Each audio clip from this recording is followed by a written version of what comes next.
United boys, welcome back to the channel. और दोस्तों, मुझे आपसे जानना है, आपसे पूछना है, यूवेंटस के स्ट्राइकर केनान यिल्डिज को साइन करने के लिए 75 मिलियन में आपकी क्या राय है। उसके अलावा ब्रैंथवेट के साथ हमें लिंक किया जा रहा है। एंजल गोमेज, क्या वो यूनाइटेड आ सकता है वापस? ऑलरेडी एक प्रीमियर लीग क्लब का ऑफर वो ठुकरा चुका है। Could he be back as our midfielder on a free? Semenyo और डैन अंडोए, ये दो विंगर्स हैं जिनके साथ हमें लिंक किया जा रहा है। साथ ही साथ भाई, क्या हम कोबी मेनू को रिप्लेस करके बोरुसिया डॉर्टमंड के डिफेंसिव मिडफील्डर को ला सकते हैं? रासमस हॉयलैंड ने क्रिस्टियानो रोनाल्डो के सामने उसी की सेलिब्रेशन कॉपी करी जब रासमस हॉयलैंड ने स्कोर किया और पोर्चुगल को हराया है डेनमार्क ने 1-0 नेशंस लीग में। Was he disrespecting Cristiano Ronaldo? We'll discuss everything about these transfers rumors. Also, हम प्रोटेस्ट के बारे में बात करेंगे दोस्तों। Yes, there are more protests going on. सब कुछ कवर करेंगे इस इंटरेस्टिंग वीडियो में। I'm pretty sure आपको पसंद आएगी, और अगर आएगी तो प्लीज आप लाइक कर देना, सब्सक्राइब कर लेना और कमेंट जरूर करना। That really really help. दोस्तों, सबसे पहले मैं बात करता हूं केनान यिल्डिज की। 19 साल का लड़का है, 19 साल का है। देखो, वो हमेशा से ना अकेडमी में खेला। पहले बायर्न म्यूनिख की अकेडमी में था, उसके बाद वहां से गया यूवेंटस की अकेडमी में, और फिर यूवेंटस की अकेडमी से यूवेंटस की फर्स्ट टीम में आया। अब बहुत अच्छा टैलेंट है, टर्की की टीम का है, वहां पे भी अपनी मेन टीम में खेलने लग गया है नेशनल टीम के लिए। 19 ईयर्स का है, लंबा चौड़ा है और स्ट्राइकर है basically. You would like that player, right? Who would not? But 75 million at this time United, can they afford it on a 19-year-old जो कभी भी किसी भी टीम में मेन स्ट्राइकर नहीं रहा? क्या हमें कोई और ऐसा स्ट्राइकर चाहिए जो किसी और स्ट्राइकर की तरफ देखे और बोले कि भाई तू मेन स्ट्राइकर है, मैं सेकंड स्ट्राइकर हूं? मुझे नहीं लगता। Could he play as a main striker for United? I don't think so. क्या वो बेसिकली, कोई भी यूनाइटेड के साथ स्ट्राइकर लिंक होता है ना, बस एक सवाल अपने मन में पूछो और वो आपको बहुत अच्छी क्लैरिटी दे देगा। क्या ये स्ट्राइकर रासमस हॉयलैंड को बेंच पे बिठा सकता है? ये मेन स्ट्राइकर होगा, रासमस हॉयलैंड बेंच पे बैठेगा? अगर हाँ आपका आंसर है तो बिल्कुल मेरा आंसर है भाई हाँ, हमें ऐसा प्लेयर ही साइन करना चाहिए। क्या मैं केनान यिल्डिज के लिए बोल सकता हूँ ये बात? बिल्कुल भी नहीं। वो उस पर अभी नहीं पता हमें कि जब उस पर मेन एज अ स्ट्राइकर बनने का प्रेशर आएगा, how would he perform, how would he react. और 19 साल का है, वापस आप लीग चेंज करके उसकी EPL में लेके आओगे, would he be really good? And then more importantly, if he is like 35 million, probably yes, take the risk, but he's 75 million। हम मेरे ख्याल से शायद कोई एक ही साइनिंग कर पाए भाई 60-70 मिलियन वाली। क्या हम वो यिल्डिज जैसी साइनिंग करेंगे? I don't know. What are your thoughts दोस्तों, मुझे बताओ आप। उसके अलावा मैं आपसे जानना चाहूंगा ब्रैंथवेट को लेके आपकी क्या राय है, क्योंकि देखो बहुत से लोग स्प्लिट हैं ब्रैंथवेट को लेके। इंग्लिश प्रीमियर लीग का डिफेंडर है, 22 साल का है, काफी लंबा है, आप देख ही चुके हो, लेफ्ट फुटेड है, और आप उसको एज इज लीचा की रिप्लेसमेंट या लीचा के साथ उसको टीम में रख सकते हो। And of course you can bring in Ayden Heaven. But अगर आपको अपनी मेन टीम के लिए साइन करना है, ये प्लेयर बहुत अच्छा टैलेंट है, मैं मानता हूं। एवर्टन की तरफ से आप ले भी सकते हो उसको।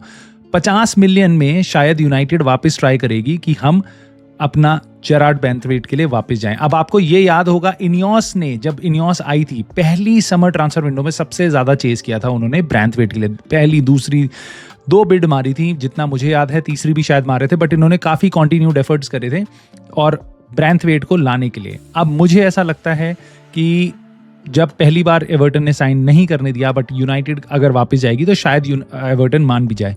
क्या 50 मिलियन में लेफ्ट सेंटर बैक हमें लेना चाहिए?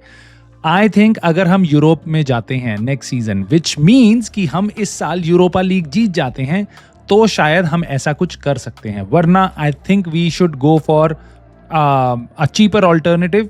बट टू बी ऑनेस्ट, मैं आपको बात बताऊं, 50 मिलियन फॉर ब्रैंथवेट, अगर यूनाइटेड के स्काउट्स ने उसको अच्छे से देख लिया है, उनको लगता है भाई प्रीमियर लीग प्रूवन है, ये फिट हो जाएगा सिस्टम में, इसको बहुत सालों नहीं लगेंगे टीम में आने में, इमीडिएट स्टार्टर हो सकता है हमारी टीम में, अगर ये वो लोग सोचते हैं। और आप जानते हो लेफ्ट फुटेड सेंटर बैक हमारे लिए कितना इंपॉर्टेंट है, क्योंकि लीचा नेक्स्ट सीजन में भी अगली दिसंबर जनवरी से पहले नहीं आएगा, और जब वो आएगा उसको टाइम लगेगा रिकवर करके फर्स्ट टीम में आने के लिए।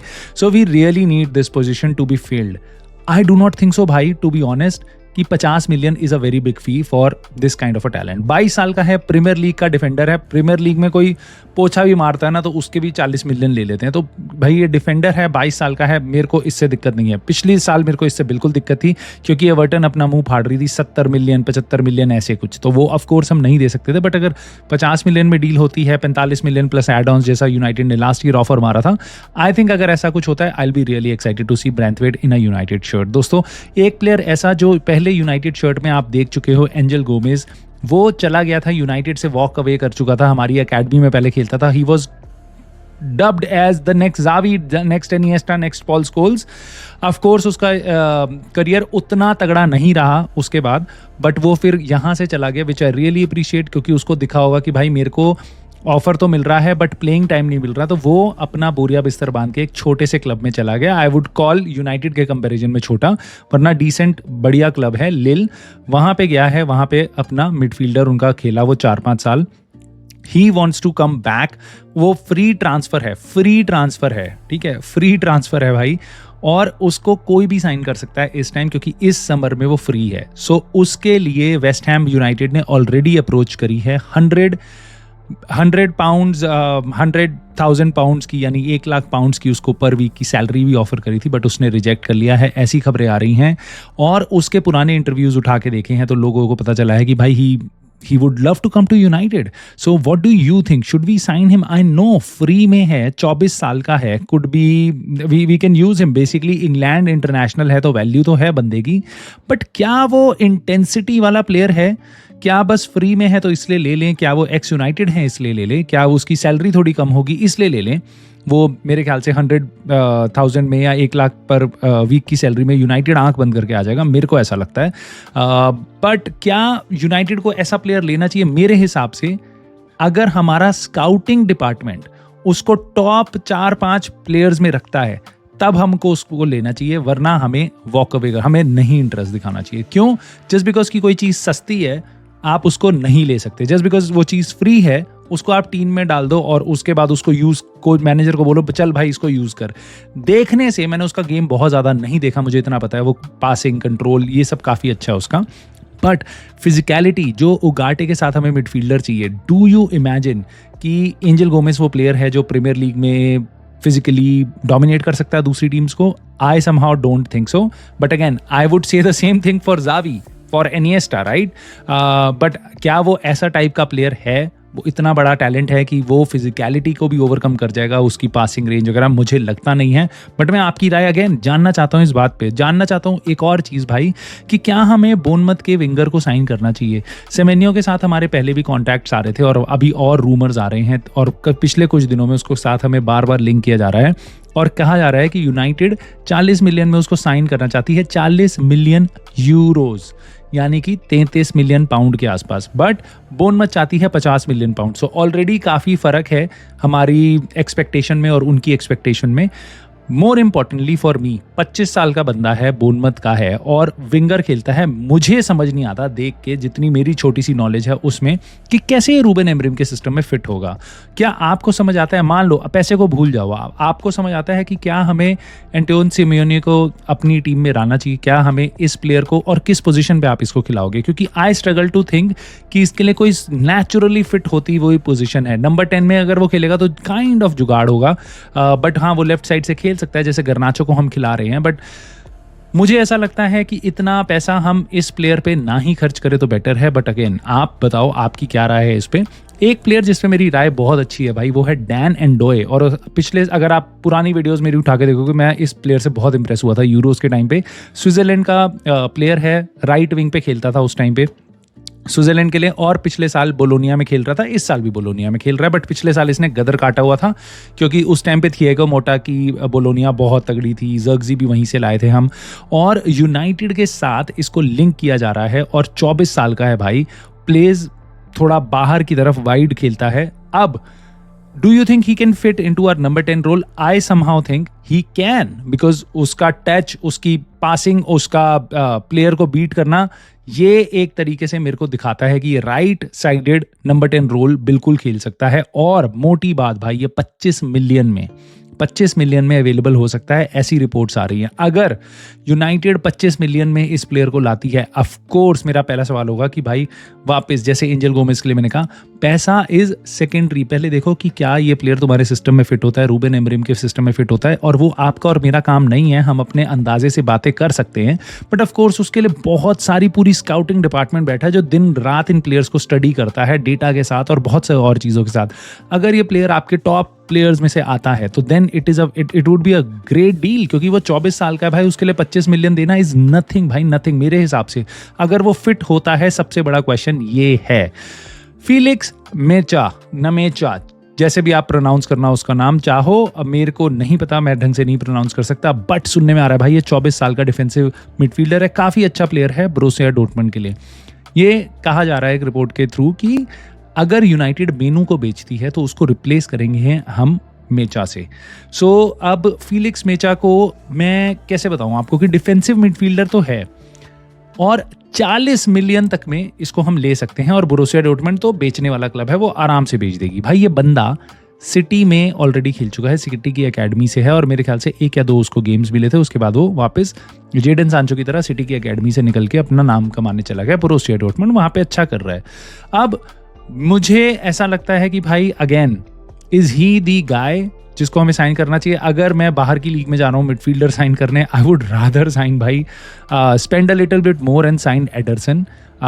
मेचा के साथ मैं नहीं जाना चाहूँगा, बट अगेन मैंने उसको उतना इंटेंसली नहीं देखा जितना स्काउट्स वगैरह ने देखा होगा, और मुझे ऐसा लगता है कि this could be the reason, यहाँ पे यूनाइटेड का नाम यूज़ किया जा रहा है ताकि इस मिडफील्डर को कोई और क्लब दिखे, कोई और क्लब उसमें इंटरेस्टेड हो तो वो हाथ पैर मारने शुरू करे।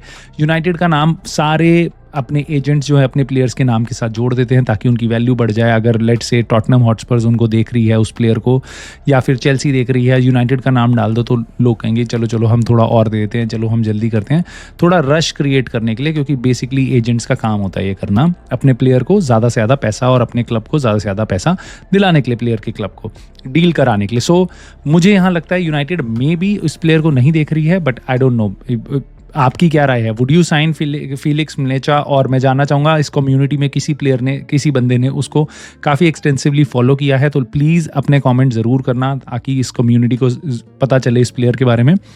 एक प्लेयर के बारे में जिसको इस कम्युनिटी ने बहुत अच्छे से देखा है, काफ़ी डिफरेंट व्यूज़ हैं सबके उसके बारे में, रास्मस हॉयलैंड। भाई नेशन लीग का गेम था और डेनमार्क जीती 1-0, जिसमें क्रिश्चियन एरिक्सन ने काफ़ी ओवरऑल तो अच्छा खेला, 86 मिनट्स भी खेला, पैट्रिक डोरगू को भी गेम टाइम मिला छोटा सा, और क्रिश्चियन एरिक्सन ने पेनल्टी भी मिस कर दी। बट एक ही गोल पड़ा पूरे गेम में, और सेकंड हाफ में जो सब्स्टिट्यूट आया था थोड़ी देर के लिए, Rasmus Hojlund, he scored once again. पिछले गेम में गोल मारा लॉन्डे ने यूनाइटेड के लिए, अपना इंटरनेशनल ब्रेक में गया, वहां पे भी गोल मार दिया। अब इमेजिन अ प्लेयर जो महीनों से गोल नहीं मार रहा था, अचानक से एक गोल आता है, उसका दूसरा गोल वापस आ जाता है छोटे से कैमियो में ही, पोर्चुगल जैसी टीम के अगेंस्ट, ठीक है, जहां पे अपोजिट साइड में आपका डिएगो डेलो था और आपका ब्रूनो फर्नांडिस था, और of course the legend Cristiano Ronaldo था। अब रास्मस हॉयलैंड ने उसके बाद क्या किया, that is very interesting and I want to know your thoughts about it. पहले तो मुझे गुस्सा आया था सुन के कि भाई ने रोनाल्डो के सामने,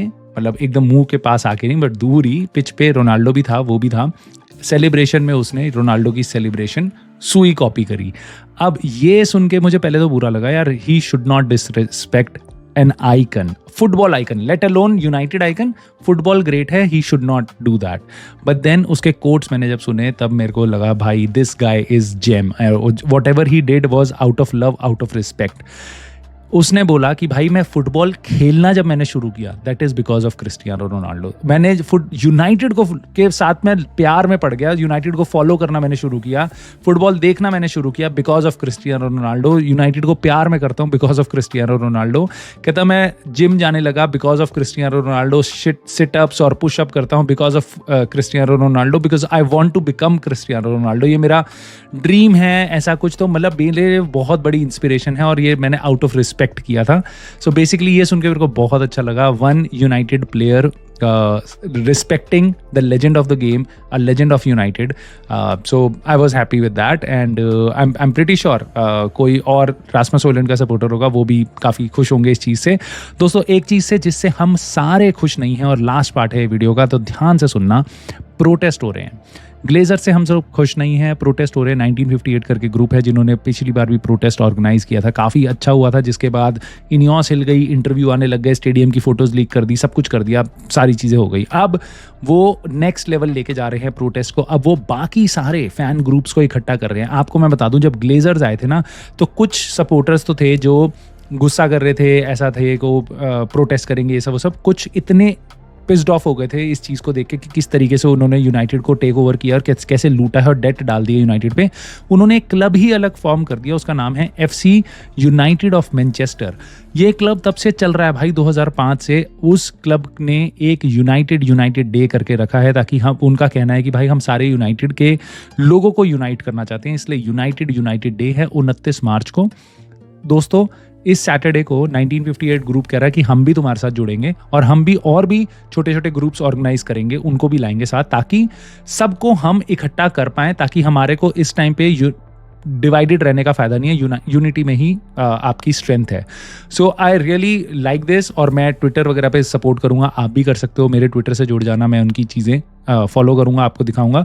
let me know your thoughts on the video दोस्तों, और प्लीज लाइक कर देना वीडियो को, सब्सक्राइब कर लेना चैनल को, and I love you and I will see you soon in the next video.